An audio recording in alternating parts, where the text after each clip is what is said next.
শহীদের।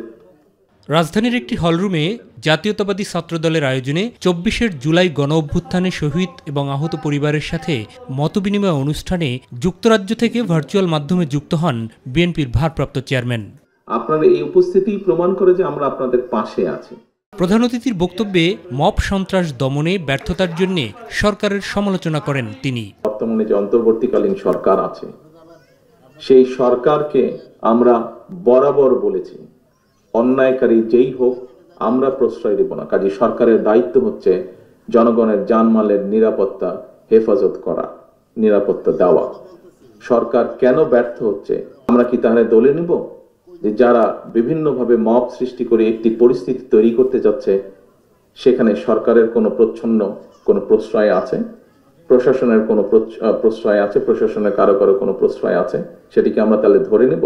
সম্প্রতি মিটফোর্ড হাসপাতালের সামনে সন্ত্রাসী হামলায় নিহত ব্যবসায়ী সোহাগ হত্যাকাণ্ডে উদ্বেগ প্রকাশ করে এর সাথে জড়িতদের গ্রেফতারে কেন সময় ক্ষেপণ করা হলো তা নিয়েও প্রশ্ন তোলেন বিএনপির শীর্ষ এই নেতা। আমরা খুব আশ্চর্যের সাথে লক্ষ্য করেছি, যাকে দেখেছি আমরা স্ক্রিনে, যাকে দেখেছি হত্যা করছে, তাকে কেন সরকার এখন পর্যন্ত অ্যারেস্ট করেনি? যে অন্যায় করবে সে অন্যায়, তার বিরুদ্ধে দেশের প্রচলিত আইন আছে। অন্যায়কারী কখনো কোনো দলের লোক হতে পারে না। অস্বাভাবিক কোনো পরিবেশ তৈরি করে আগামীর বাংলাদেশকে অস্থিতিশীল করতে কেউ চায় কিনা সে ব্যাপারেও সজাগ থাকার তাগিদ দেন বিএনপির ভারপ্রাপ্ত চেয়ারম্যান। আমরা খুব ভালো করে খেয়াল করছি কারা একটি সুস্থ স্বাভাবিক পরিবেশকে বাধাগ্রস্ত করতে চাইছে। আপনাদের সকলের কাছে আহ্বান থাকবে, আবারও আপনাদেরকে সোচ্চার এবং সচেতন হতে হবে।